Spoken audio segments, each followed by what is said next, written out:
வணக்கங்க. MunnalePoren சேனலுக்கு உங்களை மறுபடியும் வரவேற்கிறோம். சமீபத்தில் நாம் சோல் கொரியாவுக்கு போயிருந்தோம். அங்கே நாம் பார்த்த இடங்கள்லேயே ஆக சிறப்பானது சங்டியோக்குங் பேலஸ், சங்டியோக்குங் மாளிகை. அதை தான் நாம் இன்றைக்கி பார்க்க போகிறோம்.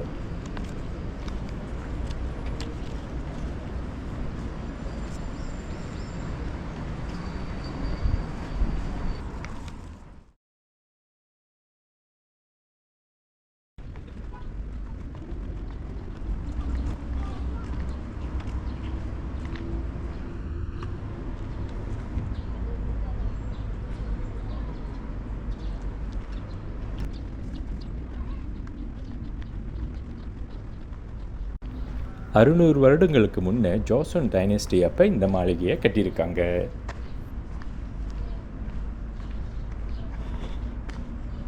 இந்த மாளிகையின் வடிவமைப்பு கொரியன் பேலஸ் ஆர்கிடெக்சரோட பின்னக்கல்னு சொல்லாங்க. ஃபங்க்ஷுவே, இயற்கையோட ஹார்மோனியஸாக கட்டுறது, இது எல்லாத்தையும் ஒன்று கலந்து செய்யப்பட்ட மாளிகைங்க இது. அதனால் 1997 இந்த இடத்த யுனெஸ்கோ வேர்ல்ட் ஹெரிட்டேஜ் சைட்டாக அவங்க டெசிக்னேட் பண்ணியிருக்காங்க. ஸோ இது ரொம்ப சிறப்பான இடங்க. நீங்கள் கொரியாவுக்கு போனால் இந்த இடத்த கண்டிப்பாக போய் பார்க்கணும்.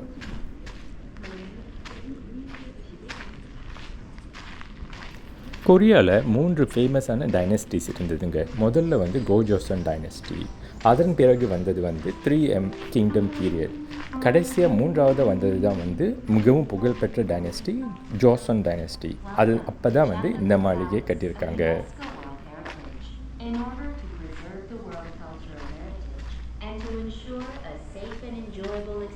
1392 ஜோசன் டைனஸ்டி ஆரம்பித்ததுன்னு சொல்கிறாங்கங்க. அப்போ அந்த டைனஸ்டிக்கு ஒரு கேபிட்டல் சிட்டி, தலைநகரம் வேணுன்றதுக்காக இந்த இடத்த சோல் கொரியாவை தேர்வு செஞ்சு அங்கே இந்த மாளிகையை கட்டினாங்க. இந்த மாளிகையில் தான் ஜோசன் டைனஸ்டி எம்பரர்ஸ் மன்னர்கள்லாம் பெரும்பாலும் தங்கியிருந்திருக்காங்க.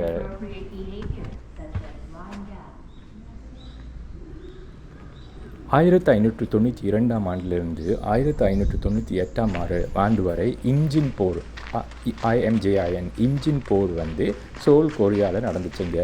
இது ஜப்பனீஸ் இன்வேஷன் ஆஃப் கொரியா, மிகப்பெரிய போர். இந்த போர் இந்த 6 ஆண்டுகளாக ஜப்பனீஸ் கொரியாவை ஆட்சி செஞ்சுட்டு வந்திருந்தாங்க.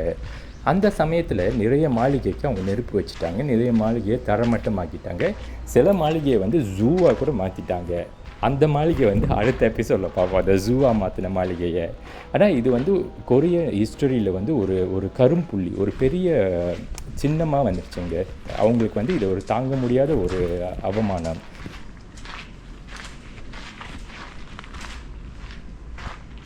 இதுதான் இப்போ வரைக்கும் அவங்க கொரியா ஜப்பானோட ரிலேஷன்ஷிப் ரொம்ப எஃபெக்ட் பண்ணோம், இந்த ஜப்பனீஸ் வோ, இன்ஜின் வோ. அதுக்கப்புறம் நிறைய பிரச்சனை வந்துச்சு. ஆனால் இந்த இன்ஜின் போர் மிகவும் முக்கியமான ஒரு போர்.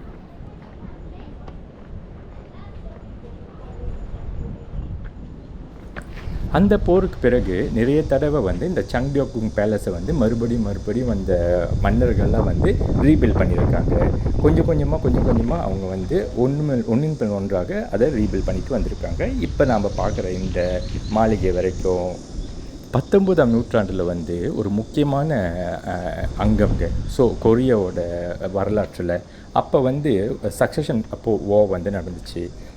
வோ பிரின்சஸ்ன்னு சொல்லுவாங்க. யார் கொரியாவோட மன்னராகிறதுன்றது ஒரு பெரிய போராட்டமே நடந்துச்சு. அந்த போராட்டம் நடந்ததில் முக்கியமான ஒரு இடம் இந்த சங்டியோக்குங் பேலஸ். 1910 மறுபடியும் ஜப்பான் கொரியாவை ஆட்சி புரிய ஆரம்பித்தாங்கங்க. இது மிகவும் ஒரு கஷ்டமான காலங்க கொரியாவில். அப்போ ஜப்பான் என்ன செஞ்சாங்கன்னா இன்னும் திருப்பி கட்டப்பட்ட இந்த மாளிகையெல்லாம் திருப்பி டிஸ்ட்ராய் பண்ண ஆரம்பித்தாங்க. அப்போ நிறைய மாளிகைக்கு அவங்க நெருப்பு வச்சுட்டாங்க. ஆனால் அப்போ கூட இந்த சங்டியோக்குங் மாளிகை ரொம்ப எஃபெக்டட் ஆகலை. அவங்க டிஸ்ட்ராய் பண்ண பார்த்துருக்காங்க, இது ரொம்ப எஃபெக்டட் ஆகலை. 1945 2ஆம் உலகப் போருக்கு பிறகு ஜப்பனீஸ் கிட்டேருந்து கொரியா விடுதலை பெற்றுச்சு. விடுதலைக்கு அப்புறம் இந்த சங்டியோக்குங் மாளிகையை அவங்க திருப்பி ரீஃபர்பிஷ் பண்ணி மீண்டும் அதை அழகுபடுத்தி அவங்க அவங்களோட நாட்டின் கல்ச்சுரல் சிம்பிளாக வச்சுருக்காங்க. அதன் பிறகு யுனெஸ்கோ வேர்ல்ட் ஹெரிட்டேஜ் சைட்டை 1997 இந்த மாளிகையை அவங்க டெசிக்னேட் பண்ணியிருக்காங்க. உண்மையாக ரொம்ப நல்லா இருந்துச்சுங்க மாளிகையை பார்க்குறதுக்கு. அவங்க வேறு வேறு இடம், அவங்க மன்னர்கள் வாழ்ந்த இடம், மன்னர்கள் வேலை செய்த இடம், அவங்களோட ஃபிசிஷியன், அவங்களோட டாக்டர்ஸ்லாம் இருந்த இடம், அந்த பிரின்சஸ் சின்ன சின்ன பிள்ளைங்க பேர பிள்ளைங்களாம் இருந்த இடம், இப்படி நிறைய இடத்த பார்க்கலாம். ஸோ ரொம்ப நல்லா இருந்துச்சு. நீங்கள் வந்து சோல் கொரியாவுக்கு போனீங்களா, கண்டிப்பாக இந்த மாளிகையை பாருங்கள். இந்த சங்டியோக்குங் பேலஸ் மற்ற பேலஸோட ஃபுல் வீடியோ, முழு வீடியோவையும் நீங்கள் பார்க்கணுன்னா வந்து கீழே லிங்க் கொடுத்துருக்கோம். ரிட்டையர் டு ட்ராவல்னு இன்னொரு சேனலில் அந்த முழு வீடியோ போட்டிருக்கோம். தயவு செஞ்சு அங்கே பாருங்கள். இதோட இந்த அங்கே முடிவடையுது. அடுத்த எபிசோடில் வந்து சோலில் உள்ள இன்னொரு இடத்தோடு உங்களை பார்க்குறேன். நன்றி, வணக்கம்.